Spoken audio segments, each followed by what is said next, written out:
Good evening, morning, afternoon, wherever you are in the world, and welcome to the European Ham Radio Show. And I should probably get those notifications up on screen though while we start, because every time the intro plays, YouTube tends to notify me that there's a stream I should watch. So Sunday. It hasn't been much of a ham radio week for me, but let's do the rounds anyway, and I'll draw some conclusions on what you do when you don't have a lot of ham radio time in a week, though. But Tobias, how's your ham radio week been? Not a lot of ham radio, to tell you the truth. My shoulder injury just still keeps me busy. You think it's gone, everything's perfect because you don't see me flinching all the time, but it takes time. Yeah, it's really still quite painful. I played with my video editor, DaVinci Resolve, for a bit. Still trying to figure out what to do with the 360-degree videos of the Insta360 camera. But yeah, it's a steep learning curve. So yeah, I don't know if anybody's interested. I can elaborate later, but not a lot of ham radio done actually. No, but I'm thinking that 360 camera, if you're out doing an activation, you can actually do both the radio shots and the face shots with one camera, though, couldn't you? Yeah. You just have to basically reframe twice, and then you can cut between the radio and your own face. So it's not as if it saves you a lot of time. It basically you have the extra work to reframe the 360 video twice. So in a way, 2 cameras would be quicker. Okay, and so not much ham radio then, Tobias. Unfortunately, not. No. Tim, how's your ham radio week been? Well, good. First of all, thanks for inviting me. It's great to be here, and thanks. Lovely to see you all, and hope everybody at home will enjoy the show. I'm sure you will. Everybody usually does. It's a great stream, this. So thank you, guys. For the week, well, I've been out and about a couple of times. I went out Thursday. Was it Thursday? Yeah, it was Thursday night. Thursday afternoon into the early evening, actually. And I took out a couple of my homebrew coaxial half-wave verticals. You know, the ones I made before, the flower pot ones, but this time for 10 meters and 15 meters.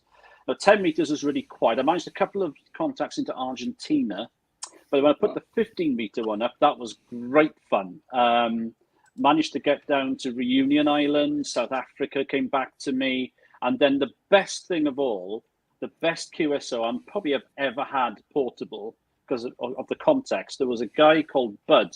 I think he was Whiskey 3 Fox. Now, despite being a 3 call, and Walt might need to correct me here, he was actually in California. Now, I think 3 calls aren't usually California calls, are they? What, usually 6s, aren't they, out there? Yeah, bizarre, but yeah, maybe he had relocated or whatever. Yeah. Well, he was 83 years old, bicycle mobile with a portable hex beam. 12 feet above the ground. Wow. On 15 meters, and he was 5'2" to me. I was 5'5" to him, 100 watts both ways. Can you think of any other scenario that is more amateur radio than that? He built his own tilt thing to put the thing up.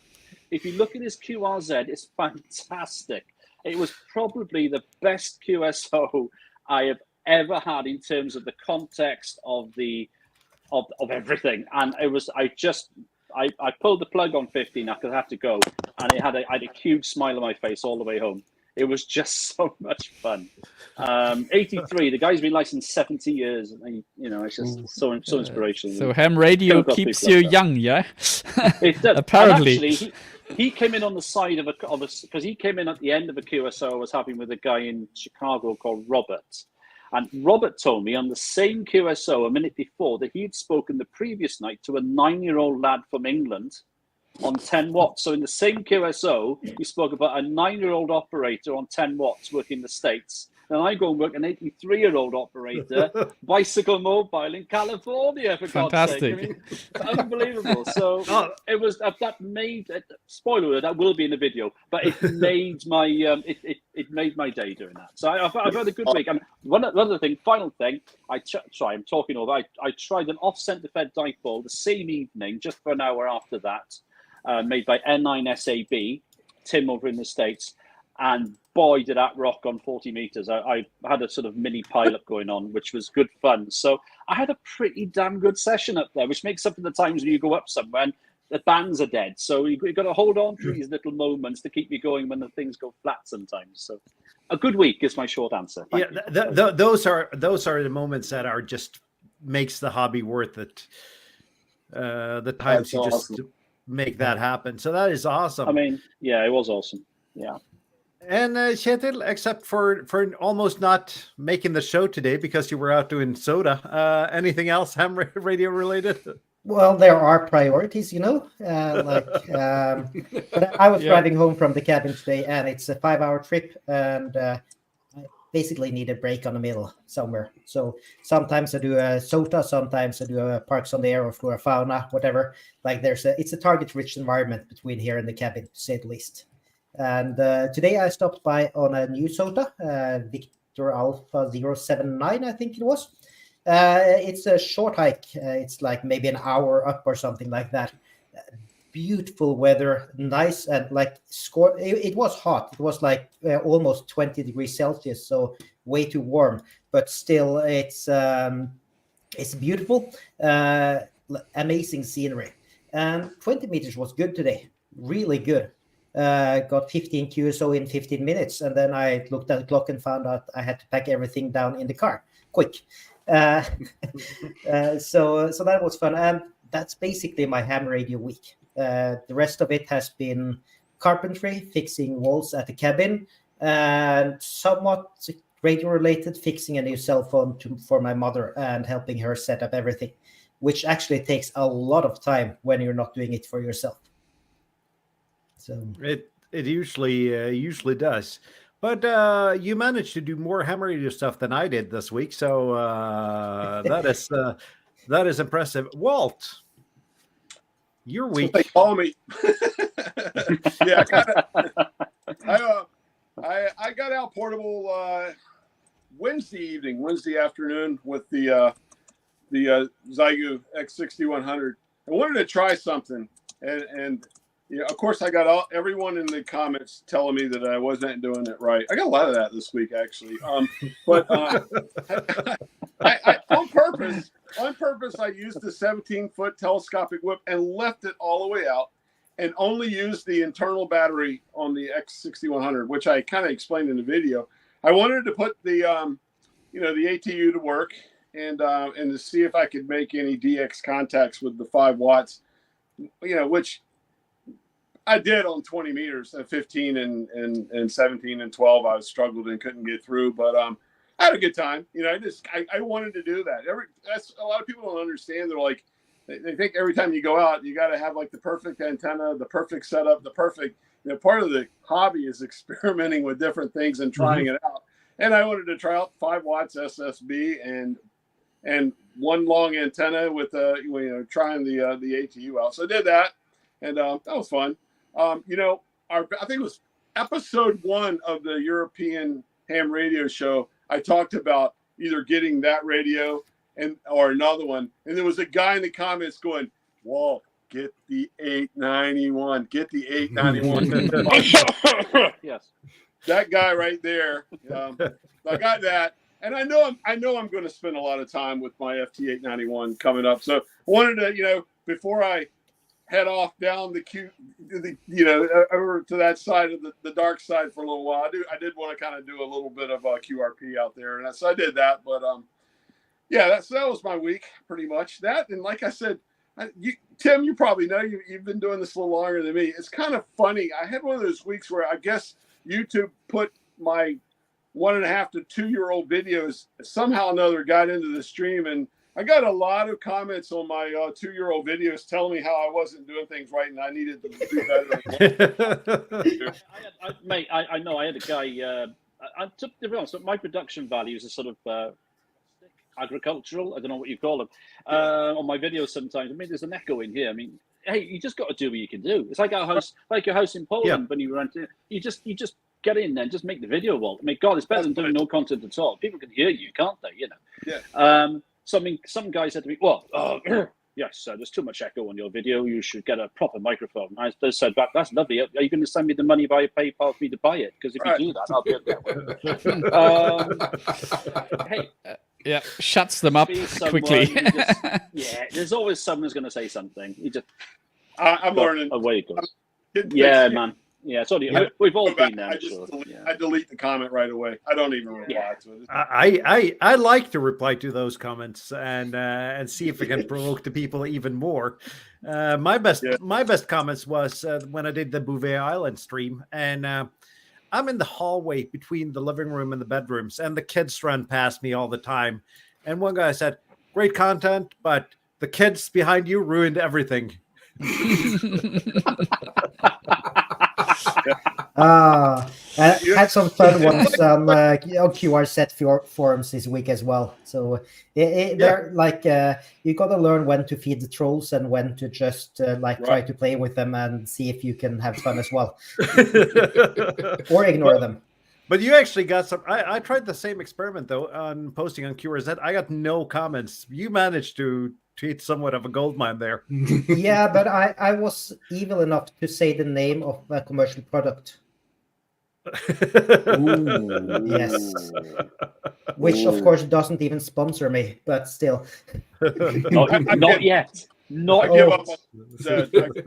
Oh no! Putting your videos in the forum of QRZ because there's about 4 different guys, and they're the only guys that they take out of the forum and put them on the front page. If you're not those 4 guys, you're wasting your time.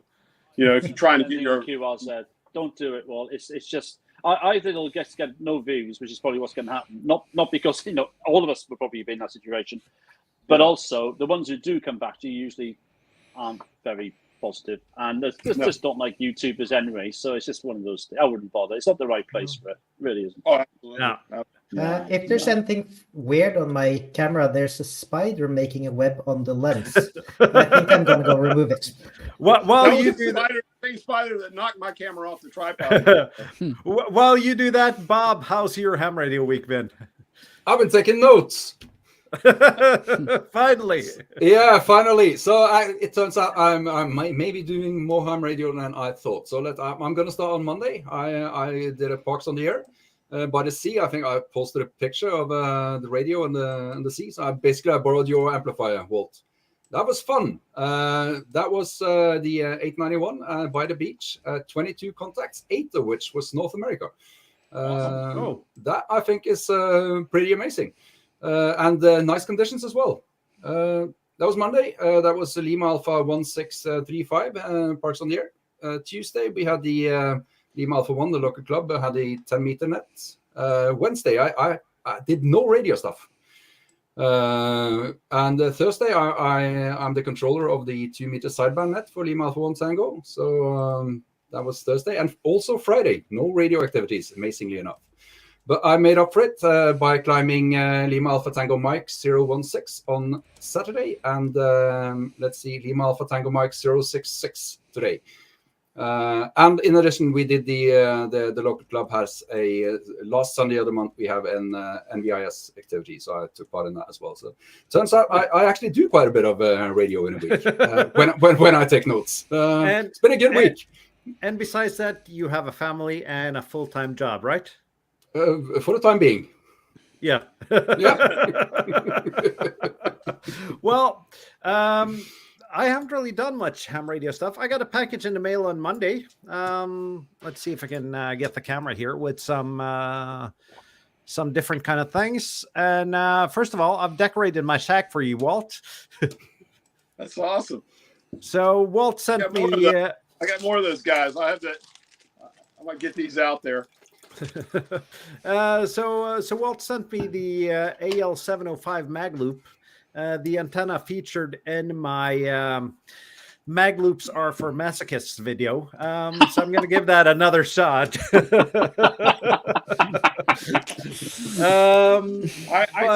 I got rid of that curse and sent it to you. Yeah.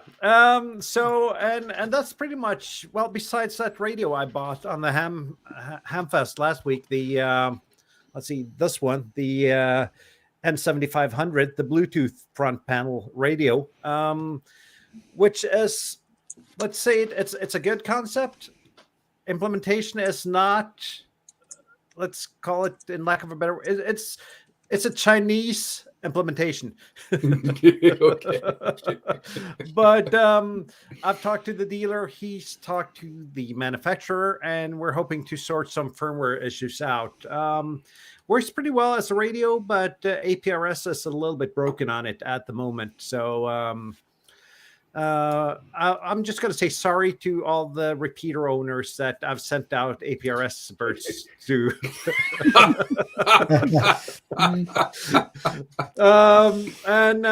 That was Monday. Then I worked from home on Wednesday and figured I'd do a POTA. But then again, when there are international pro cycling races in town, I spent an hour and a half getting nowhere. Just went back home and sat down in the couch, and then I realized I wasn't 18 years old anymore, so my neck locked up in just an instant. So the rest of the week I've had trouble moving my neck around. So, but then again, what do you do when you don't play radio when you're ham? You somehow manage to surf the net, find stuff, and happen to buy things. By accident. What did you buy? First of all, Amazon US has a campaign with free shipping to Norway. So, so I ended up. Why did no one tell me? I've been looking at getting an All-Star node for a while, and I sent an email to Kits for Hams, asked for shipping, and I'm not sure if I'm going to say that, but they wanted $200 for shipping to Norway. Wow. for something about the size of a Raspberry Pi, and I kind of told them that you could just say that you don't ship to Norway instead, because you don't really want the hassle. So I ended up buying a Chinese clone of that from Amazon, and this might be I bought this so you don't have to video, but I'm gonna try it out. But it didn't stop there though. After that, I went on eBay and ended up buying an antenna kit. Let's see if we can make this a little bit bigger, which actually looks pretty nice. It's a PCB, and it looks well designed.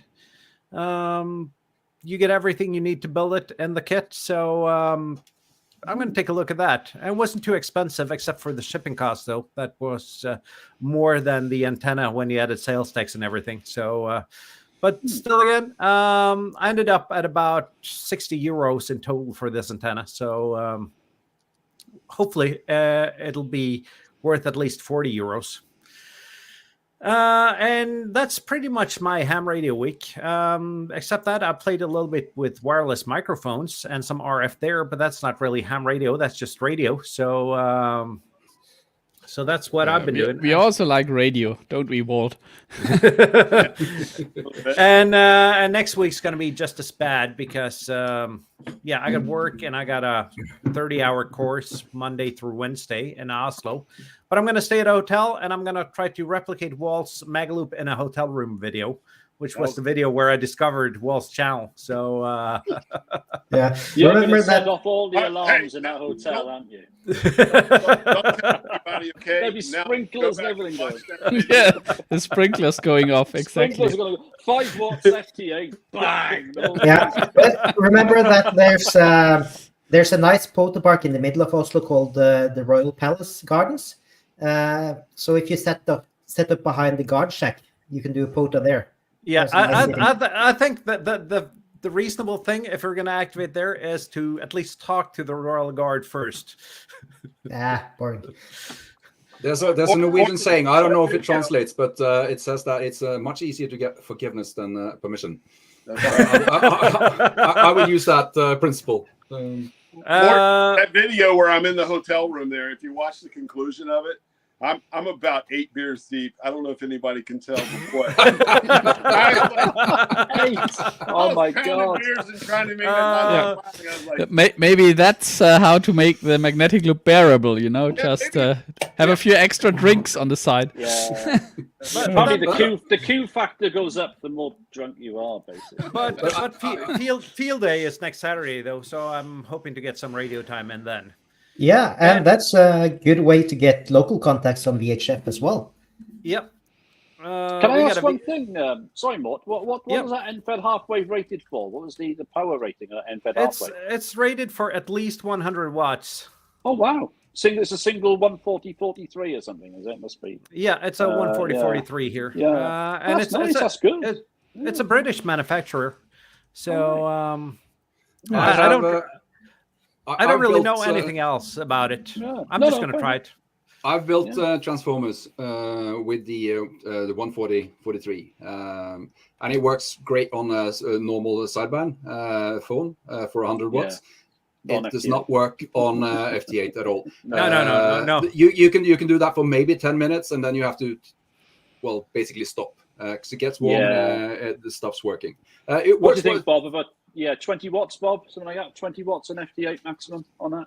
Yeah, I think so. I would run 20 watts, and when you have that really golden thing that you're really looking for, you can actually run it at 100 watts for maybe 10 minutes or so.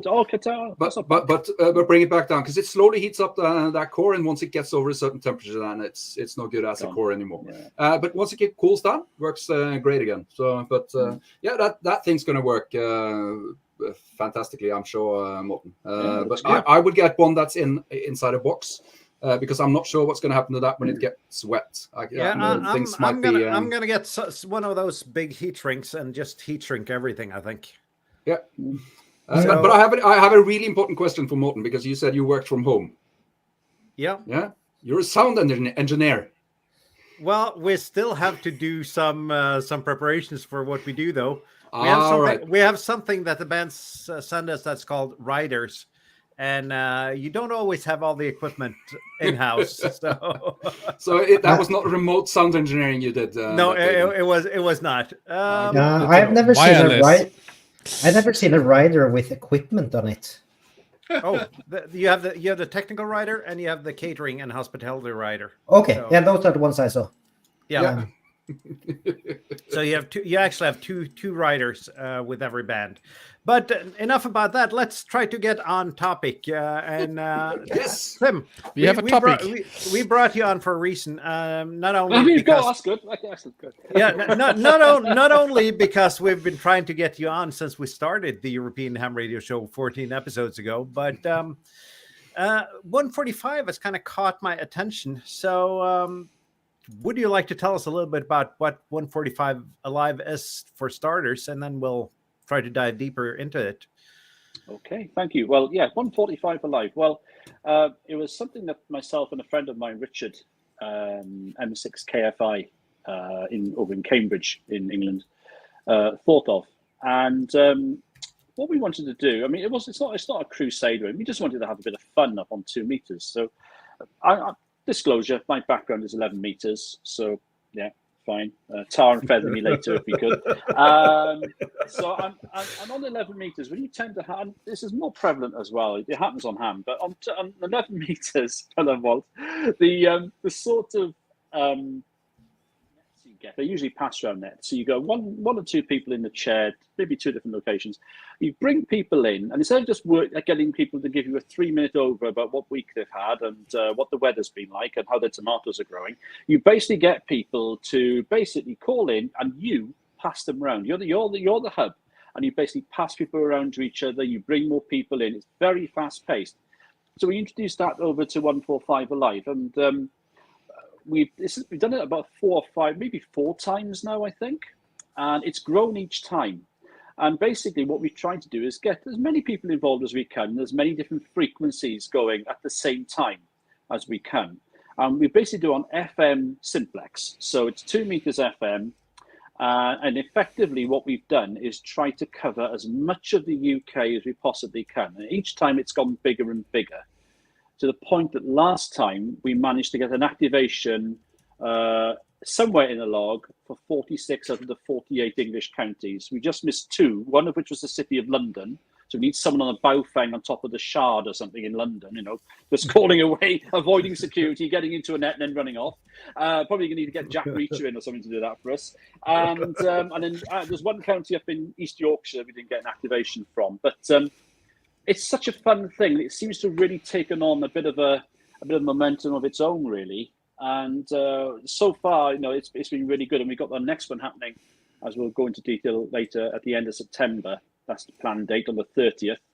It's just for a couple of hours, but we hope to get at least maybe 10 or 12 or more frequencies going at the same time throughout the UK, maybe into Ireland as well, Republic of Ireland, and get as many people out there as we can. And it's a good excuse to get into a car, put a little mag mount on your car, quarter wave for 2 meters, a little collinear on your car roof, get up about 700, 8,000 feet somewhere, and it's amazing what you can hear, And yes, it's great fun, really great fun. But boy, after 2 hours of managing one of those nets, you get about 60 to 70 people call in. You're passing them all around. You're constantly checking who's coming in. You just want to lie down because it's a very, very, very fast-paced net, but it's great fun. It really is. That's awesome. Yeah. And it's a good initiative though, because I don't know about the UK, but here 2 meter is usually really, really quiet. And what caught my attention is that this might be a way to create some usage of 2 meters and most of all, let people try Simplex instead of repeaters. Yeah, I wish Simplex was bigger here in the States. It's all about the repeaters here or whatever. You know what, Tim? I've snuck a bowfang up on top of a skyscraper in New York City. Now I want to fly to London on one of these things and I'll get you London. If MI6 arrest you, I do not know who the hell you are. You do know that. Hey, between me and you, I've got a NATO badge. I can flash it. I would probably get in trouble for doing that. But hey, get you in to do it. We want you on the Shard on the 30th. Well, okay, you've got to be up there. I'm just giving you an idea of the coverage we had. I've got to look at my computers while I'm looking this way here. Yep. Last time we had 464 stations take part in that 2 hours. As I say, 46 out of 48 counties worked in England. We had 382 stations in England, 47 in Scotland, 34 in Wales, 1 in Jersey, that's one of the Channel Islands. We didn't have any in Northern Ireland and 1 in the Republic of Ireland. So clearly there's some room to grow there. The good thing about it was, of those 464 stations, 109, that's a quarter, were foundation license. So these are people who are running 10 watts. And of those 109, 78 were M7 or MM or MW7. Now, the 7 series is the most recent of the foundation licenses, came out about 2 or 3 years ago. So there's probably a lot of stations there who maybe haven't long been quality, not licensed, I should say.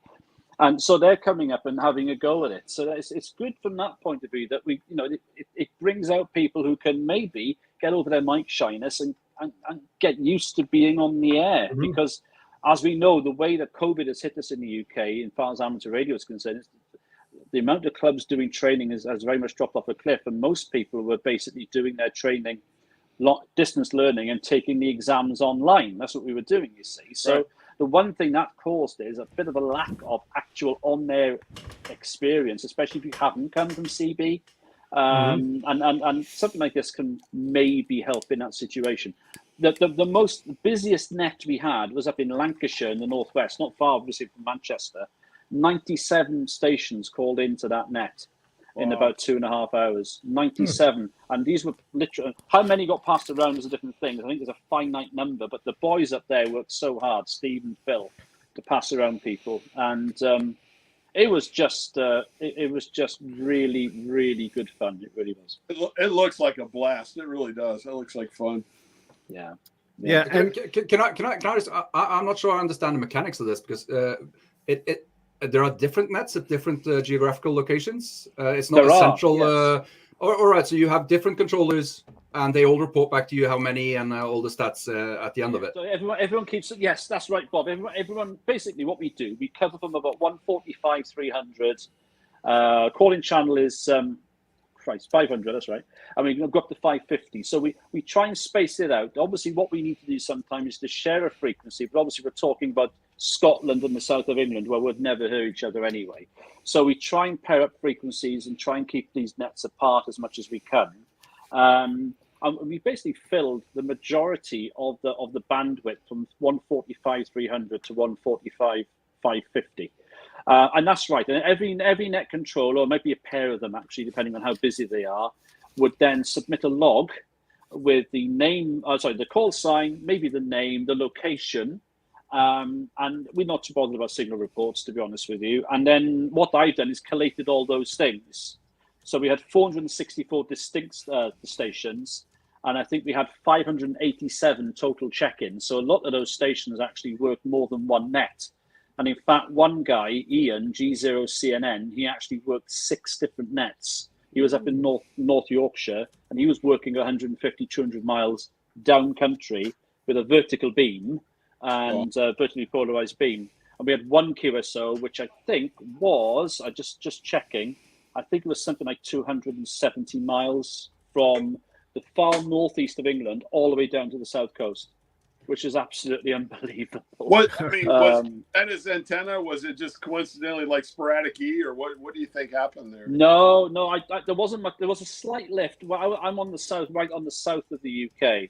So behind me to the south is basically France. But past the Isle of Wight, you got France. And a French repeater was on my frequency every 10 minutes, just going, a bit of a recorded message, beep, beep, beep, and every 10 minutes it came up. So there must have been a bit of a lift on, but there wasn't any major tropo that day at all, not really. But these guys are literally, a lot of the guys who took part in that, especially those two in that big QSO, the long distance one, experienced contesters, VHF contesters, and Stuart, one of them, M0ABT on the south coast, huge contester. And the other guy up in, I can't remember who it was now, in the northeast as well. They made that contact, and it just blew my mind. 280 miles or something, whatever it was. It was absolutely phenomenal what they did. That is crazy. That's awesome. Yeah, crazy. What's so great about this though is everyone's got a 2-meter FM radio. Everyone's got at least one bow thing. So, and if you pair that with, let's say, a tape measure Yagi though, you can actually reach pretty far, and it's inclusive because you don't need a lot of equipment to participate. No, I use a flower pot antenna, 6 meters up a fiberglass pole, 50 watts with the Zyu 3100 2-meter only FM radio. I'm about 150 meters ASL, and as I say, I reach about 100 miles radius. Obviously not behind because that's France, but northeast and west. About 100 miles, and that's not a particularly fantastic setup. It's a bog standard half wave, a little bit higher up, with a 50-watt radio. It just shows what you can do. Yeah, and go ahead, Chet. Yeah, I think at least in Eastern Norway this could work really well because it's like mostly flat. But over here, it would be like a city or maybe a few cities wide that you could actually reach, and then you're dependent on the repeaters because there are hills or mountains in the way. But still, it would be really nice to have some net controllers like sitting high, trying to do this, just trying to bounce signals around. That was my idea, though. In your part of the country, if you have the net controllers on top of a mountain, though, you'd have a lot better reach straight away. Or repeaters. We've done some. I do a single sideband net on 2 meters every Thursday, which basically covers the whole area around the Oslofjord. And we also try to include other bands and modes, and we've done some 70 centimeters sideband. The thing is, we have I have climbed high. I've put up big antennas, but taking part in a net when all you hear is the controller, it's not really that much fun. No. You're not going to come back next week to sit and listen to static for 2 hours, except for when the controller speaks to you. So for it to be any fun, it doesn't help that just the controller is up high. I'm afraid. But other than that, it's a fantastic idea, and I think we should try and get something like this going, Morten. Yeah, I really like the idea, and I posted a little bit of a teaser on the Norwegian Radio Relay League's Facebook group on this, and I hope we can kind of light a little bit of a spark in a couple of people and see if we can get this happening here as well. Because I got a lot of 2-meter radios lying around a shack, and I really want to start using them. But I don't think we shouldn't wait for the sparks to ignite other people. We should just start, pick a date and announce it, and we can cover different sides of the fjord and see what happens. Yeah, you guys should call it I Live 145 in Norwegian. That's the Norwegian way of saying alive, right? It's the I instead of an A. That would be kind of cool. Play off. You would say Ilive, but yeah. Or I gotta say though, one thing about 145 Alive. I mean, okay, I've been being the main promoting person, but my God, it wouldn't work without the 15 guys and girls who have been out there chairing it, because they have been, I mean, the enthusiasm they've shown. I'm not just saying this for lip service. I can tell you now, it's got to be a team effort. If you want to roll this out to a couple of hundred people to take part, you're going to need probably 8 or 10 people at least who are really, really up for it. And I got to say, I mean, I've been bowled over with the response and with the hard work that these guys have done. There's people like Stu in the chat, G5STU. You've probably all seen his channel. Stu has been one of the net controllers for at least 2 of these now, and it's people like him. There's Ed Spencer Ed Spencer, Edmund Spicer in the chat as well. Ed's down my neck of the woods. He's taken part in so many of these. There's others probably in the chat who I haven't seen. I'm sorry, guys, if I've missed you. But it's people like that who make it work, because it's all right organising something, but you don't need people to go out and do it.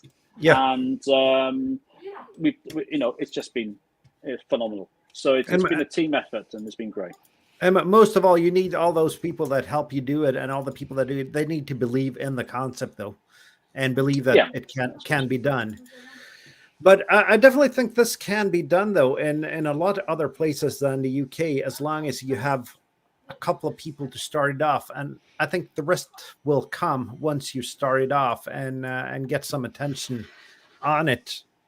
Yeah, and there are some that do like local rings, like in Greenland, Lima Alpha 5 Golf. They have a separate frequency or band each day. Yeah, of the week, and that is an active club, though. They have. I should probably get on their 4-meter net though at some point, because I really need to use that 4-meter antenna that I've had up for 4 months and haven't had a single QSO on. Yeah, but still they managed to do it. But that's also local. So I also see that there's a lot of.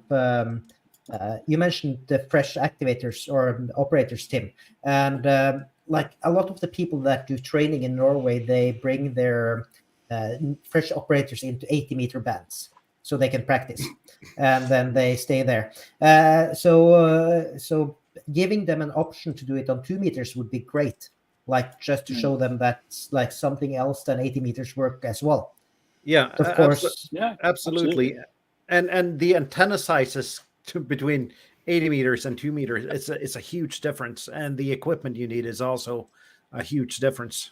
Yeah, absolutely. I mean, the cost is nothing. I mean, nothing. Of course, it's not. That's a stupid thing to say. Of course, it's something, but I mean, you can buy a quarter wave. You could be not making something, but buy a quarter wave mobile whip for £20, $25.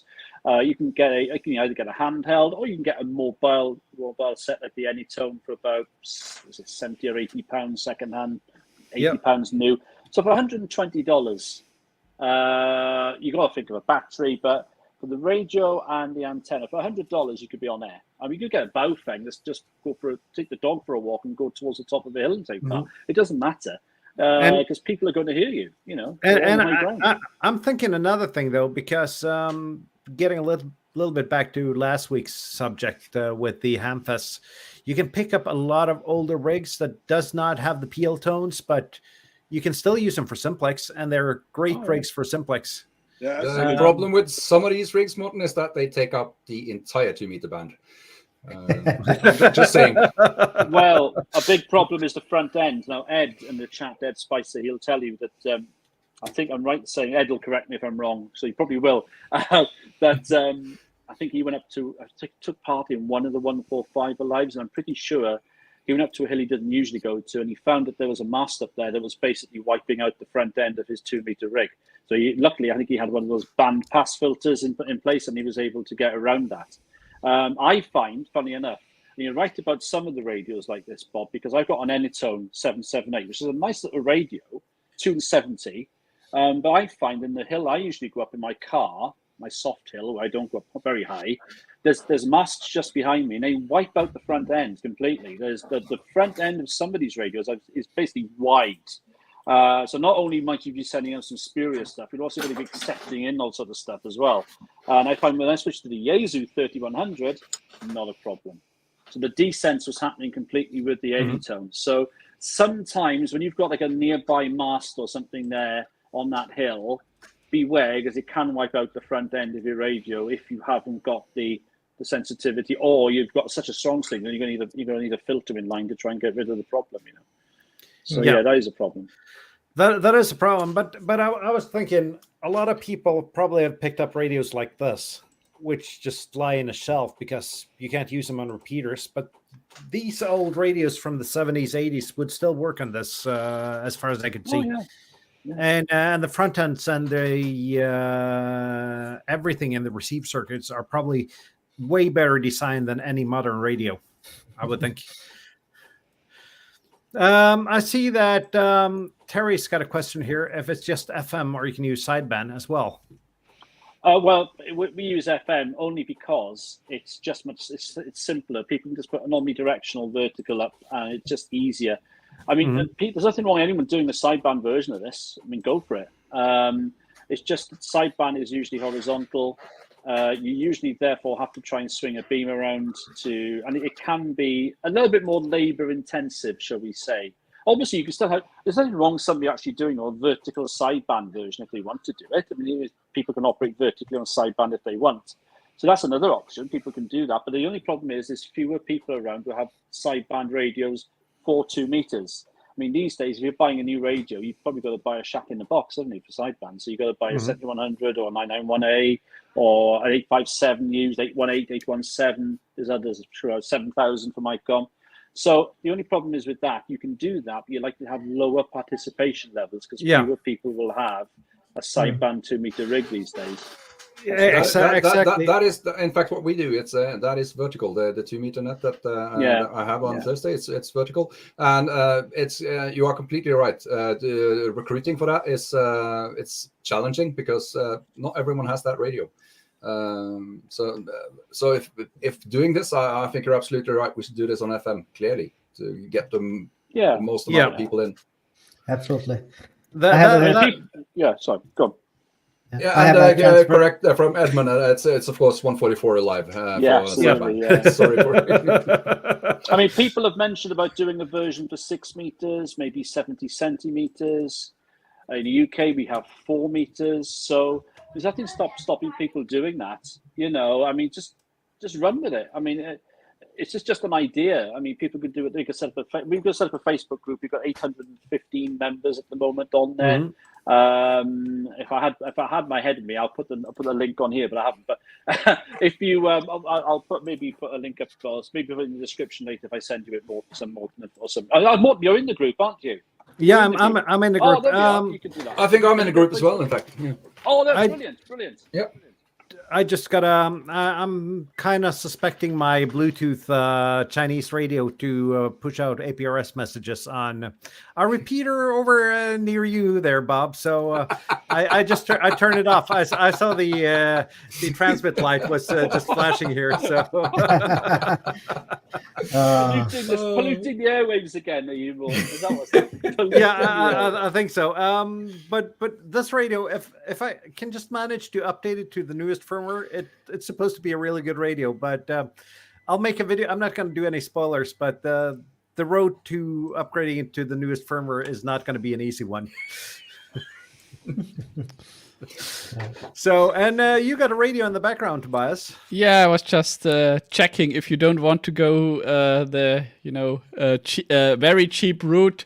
What's the cheapest brand handheld you can get? And you can get for €79 you get the Yaesu FT4XE. Let's see if I can get you. That was not right. Let's see. Okay, I could not do this right. I'll put you up big here so you can show it, Tobias. Yeah, okay. And then when I press the right button, you can also see the handheld. So yeah, it's 2 meters, 70 centimeters, $79. So you don't, and I guess if you buy a Yaesu, you won't have any spurious emission problem. So that will probably work. I actually talked to a dealer about this radio on the Hamfest last week, and he said that was probably the only Yaesu radio that is not perfectly clean. Okay. Tobias, didn't you get the memo not to show me any more HDs? Hang on a second. I just let's see. I'm just looking at the Vimo homepage. So there's other options as well. So you can say say Zhup. I don't want to spend more than $150, and okay, it'll show you the reservation for the THD75E, which will probably be €1,000 in the end.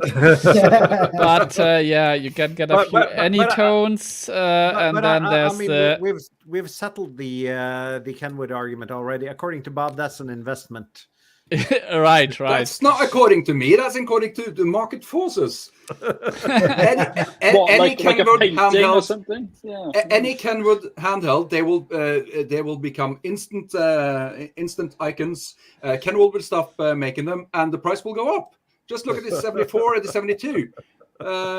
You pay more for them now used than you did when they were new. That's one price step higher, FT65E. So I think below €100 you can get a decent 2 meter, 70 centimeter radio. Yeah, you can get actually halfway decent Japanese radios for that price, or you could get the FT70D, which is a great radio except for the battery life. Has anyone bought that new Yaesu that came out about 3 or 4 months ago for $500? That 2 meter 77s FM.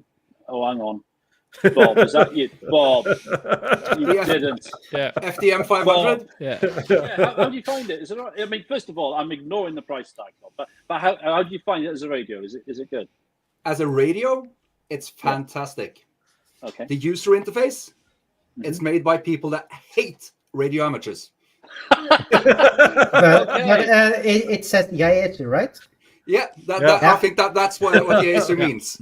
It's like a Harry Potter film for the menu. You just go work out what's going to happen next. I'll tell you, just one minor tidbit. When you send an APRS message and you want to send another, the first thing you have to do will have to backspace away the message you just sent. That's in the user interface. That's are you giving more? Are you giving? Yeah, sorry. Are you giving more hint and tips for APRS now? Is that what you're trying to do? No. Sorts out his problem. But it is a fantastic radio. It's fantastic at decoding APRS and sending. It does the things that it's supposed to do really well, and I get fantastic audio reports. I hear the people I talk to really well. That advanced audio system, it's fantastic, especially for my ears that aren't very good. But just the user interface. Why do you make such fantastic radio and just throw that pile of crap as a user interface on it? I don't get it. But I'd buy it again. I care a lot more about the radio qualities than I do about the user interface. I'm happy with it. Fair enough. Yeah. I mean, the radio I wish I'd never sold was the 857 because I sold it to get the 891. So I kind of don't regret selling it, but I do because I still think that's probably the best mobile shack in a box you'll ever get. I think you'll ever get for the money. I brought that to the mountaintop today, so I did agree. You? That's a very cool radio. I wish I hadn't sold it. Really. I'm looking for an 857 in decent shape for the right price. The problem is the problem is that everyone thinks the radios are worth a lot more than they are. I'm just going to turn off the power supply for that Bluetooth radio because there's something going on there. There's a police helicopter overhead or something. Don't worry about it, Morris. Yeah, I'm looking for one of two radios. I'm looking either for the 857 or the ICOM. Help me out, 706 Mark II-G. You need to go buy that radio. You tell me all the time you regret selling. Go buy one of those. Oh, the 817? No, you know what radio I'm talking about. Yeah, you're talking about the G90. Yeah. But I never sold that G90. I'm like, buy another one. The thing is, though, the guy I sold it to is considering selling it. So I'm not really sure what will happen. I can't my wait. G90 has been in my car for like all summer. Him to go portable mobile in the car and use the G90. I want to see his reaction. I might, Well, me, let me have a go. I want to see you use the G90. I think you will be just amazed at that little shack in the box up on the dash of your car. Walt, I got to tell you, man, I passed off the chance of getting him for £250. You told me. I remember you I saying. could have got £250. That's probably the worst business decision I've made. I've made lots of bad ones, but that's one of the worst. $300 for what looked in good condition G90 was probably had to be worth the go, but I didn't do it. So the thing is, I have both the G90 and the 897. And while I agree with Walt, the G90 for the price, it's a really nice radio. But when you're used to the 100 watts from the 891, there's something lacking. When it's called 80 watts. Yeah. Sorry. All right. Yeah. It's time for me to do a video on decibels. I can see that coming. No, you should bring both radios to the beach and show the difference, because it's not meant to be that big, but it feels, I think it might be just as much psychological, because as you say, you're missing that whole 80 watts. And it might be a psychological thing, but it feels like something missing now when I go out with only 20 watts. It's a strange thing. I've said all along that Zyu, it's all in your head, Bob. Maybe no. Or not just Zyu. If Yaesu, anybody made a radio the size of the 890, the only thing the 891, if it had, even if a small one, an SDR screen and a built-in ATU. That's what really makes the G90 so awesome. It isn't the G90 is just an underpowered jack in the box. If you could get that form, that function, and just as close to that size, or as close to the size of an 891 with an SDR screen and a built-in tuner, the ultimate portable radio. You know what I mean? It's like I'm kind of like I love this 891. I love the 100 watts. Not gonna lie. But I love being able to see the spectrum on the G90 and hit that ATU button. And boom, I'm up and running. You know what I mean? It's like for me to take the 891 out, I got to take this. I've got to take the ATU. All it's a lot of stuff. Whereas with the G90, everything right there. They have this thing now that's called a resonant antenna that you don't have to use much stuff. That is still less hassle than I have with my X6100 setup, where I bring an amplifier every time, and that's why I considered getting a 100-watt radio instead. But then when you bring an amplifier, you need an external tuner if you don't use a resonant antenna, and then it's a lot of coax. It's a lot of hassle to set everything up. I really like a 100-watt radio. Take it out of the case, plug in the battery, plug in the antenna, and boom, you're on the air. Yeah, right, I got my sprinkle some holy water on it before you start operating, but not in the inside, but it's on the front bit. It'll be fine. I got my 100-watt TS480 set, and that's a great radio. That's a great radio. It has a lot of wires because it's made to be like vehicle mounted. So like you have the front panel that's always loose. So you always have a lot of extra wires. So it's horrible to bring portable, and it's really heavy. But it does have a tuner, a built-in tuner. That's a nice thing about that radio. Yeah, but that tuner, compared to the Zyu ones, it's horrible. Like it, really? Yeah, it can tune something like It's a 3-to-1 tuner, I think, isn't it? Yeah, 3-to-1 tuner, but also even within that, like even for something, if you have a 1-to-2 match, it's way worse than the Sega. It tunes it so much better and faster. Mm-hmm. And I got. Yeah. So does it have? That's the one. That's the comment. Go on, Walt. Sorry. Yeah. I have some issues with that. I love my 7300. It's right beside me in the shack, but it's a shack radio. Mine too. It is not a portable radio. It's too fragile. I've taken it out portable a couple of times, and I'm terrified of breaking the screen on it. Mort, it depends what you mean by portable. Now, I operate in the car, so I cheat. I sit in the car. I have a flask of coffee next to me, often a bag of chocolate, which I shouldn't be, thinking no one knows I do. And well, now I do. But I sit there and I have it nicely on the dashboard with a nice towel underneath it. And it's nice cover over the top in case the sun gets to you've got to take care of your equipment. Are you talking about proper portable where you're out and about? Is that what you're saying? Yeah, I'm thinking portable as like on a mountaintop when it's raining. Well, you won't take the tent. there. No. I wouldn't take a 705 there either. 705, you break the screen on that thing, it's dead. Why would you take that up a blinking hilltop? I don't know. I wouldn't do it personally. But when I started doing summits on the air, I would bring a 991A. Wow. My backpack would routinely weigh 20 kilos when I started doing summits on the air. I for my first summits on the air activation, I used a FT450 with a 9 amp hour lead acid battery. Yeah, absolutely brilliant. That's a good workout. That was heavy. Radio I've always wanted, the FT450, because all my 11-meter heroes all have those. You know, the guys you see them online operating, doing free banding. Anyway, but I do have my new. I've just excused the the shack. I do have my new mobile Parks on the Air rig here, or perhaps saying it's new is probably an overstatement, but that's gonna at some point be my 100-watt Parks on the Air rig. Yeah. I've done some 2 meters as well on Soda, and that's always fun. A few times you actually get answers. But I have actually managed to do some complete activations, like more than 4 QSOs on 2 meters, which is quite exceptional to be in Norway, to be honest. Yeah, you just have to have friends in the right places. One of the guys from our club, Lima Alpha 7 Mike Hotel Alpha, he's closing in on 200 SOTA points now, and he's done most of that on 2 meter FM. Yeah, but he lives in a part of the country with a lot of 2 meter activity compared to here. True.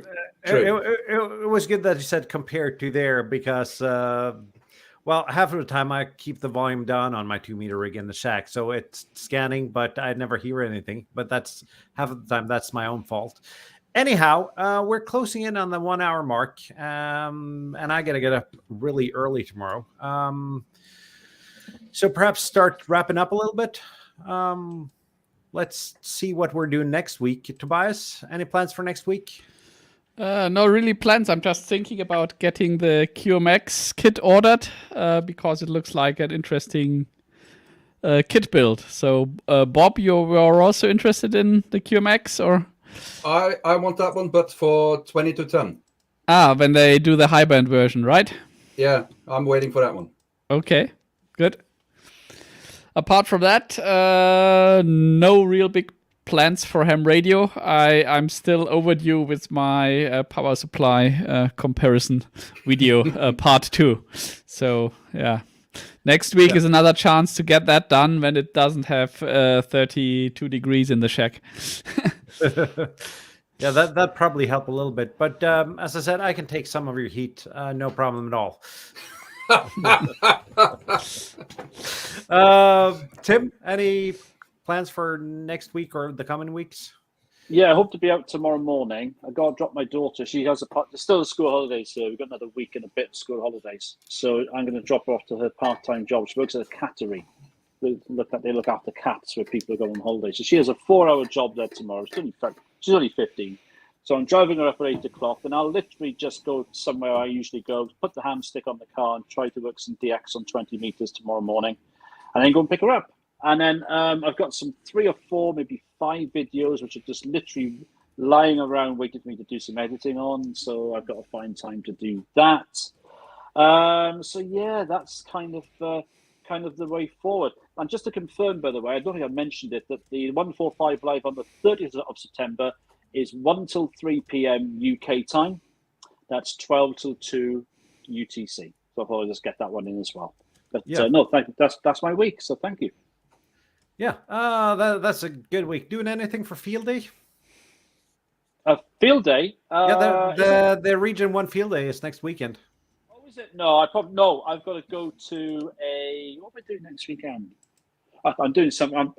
I've got my social secretary in the house has got my my weekend mapped out for me next weekend. So I've got stuff. I don't know what the stuff is, but I'll get told in advance. But probably not, sadly. But there we go. Yep. Kjetil, any plans? That depends a bit on the weather, but I also have a few work-related plans on the evening this week and weekend. So most likely not any time for radio. Maybe I'll be able to put Summits on the Air activation in or something like that. Also got a few videos to edit. I've shot a lot of footage today, and I have another one from a few weeks back that need to be put together. So that's gonna be it. Walt, I'm not sure if I'm gonna mention what you're waiting for though, but I'll tell you. I'll tie that in with my upcoming week. This American holiday weekend coming up, Labor Day. So, I live about a 90-minute drive from the North Carolina Outer Banks. So my wife and I like to get down there at least once every 5 or 6 weeks or so. So we're going to spend the weekend down in Nags Head, North Carolina, in the Outer Banks. So I want to do another POTA for the monument where the Wright brothers first flew. That's a park that I haven't activated. I think I'm going to do that. But the big thing is I just bought a new vehicle. It's the first vehicle I ever bought for ham radio, and I'm gonna call it the Coastal Cruiser. I just bought a Jeep. It's supposed to be delivered Thursday. So if everything goes as planned and I get the Jeep Thursday, the plan with that Jeep is to drive it out on the beach. I'm getting a 4-wheel drive Jeep just to go there. We have beaches down there that you could drive right out on the ocean. So I want to do a little bit of that. I'm not going to probably sit inside like Tim does and operate a whole lot of mobile. I'm just going to get to the water, get out of the Jeep, and go out there. Hardcore. Yeah, I will probably do some mobile. When it gets cold in the winter, and I'll try to get in touch with my inner G5TM. You know what I mean? Stop showing me up here. I'm younger than you. I should be doing that, not you. My steering wheel's on the wrong side for the video, though. You know what I mean? I'll be looking this way instead of that way. But my week coming up is actually really excited. Big American weekend here. It kind of ends our summer, Labor Day weekend, the first weekend of September. And I will spend it down on the Outer Banks of North Carolina, about a 90-minute drive from here. And I love it down there. I'll try to get down there all I can. That's the plan. Sounds good. Bob? As usual, I have no idea. But there's a 10-meter net that we do for the club. There's a 2-meter net that I do. I'm probably going to go out someplace cool for that. That leaves 2 more days. I'm going to try to fit some summits in. And on Friday, I think I'm leaving for Field Day. We are doing with the club 2 full days of Field Day. It's called I have to switch to Norwegian pronunciation now. And it's difficult because this is a strange name. It's called Rævbern. All right, I'm back at it. I'm back in trying to pronounce things in English now. It's kind of difficult. But it's a really cool place. We were there for New Year's with the club, and we're going to go up there. And I think it looks like we're going to be 5, 6, 7 people maybe. It's going to be a very, very cool weekend. Just out of curiosity, you are aware that there is a limit on when you can start rigging for Field Day, though, according to the contest rules. But there's no rules for when you can start drinking. No, that is a good point. Yep. So sounds like at least some of us are doing field day. I'm going to do field day as well. Hopefully, we've got a cabin for the club with some generators, solar. Hopefully, 5-6 stations, one setup for every band, and a VHF station as well.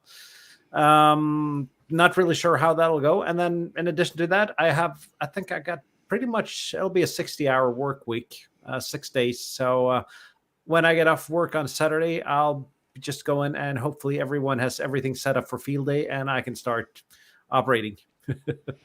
Yeah. Get a beer, get something from the barbecue, and yeah.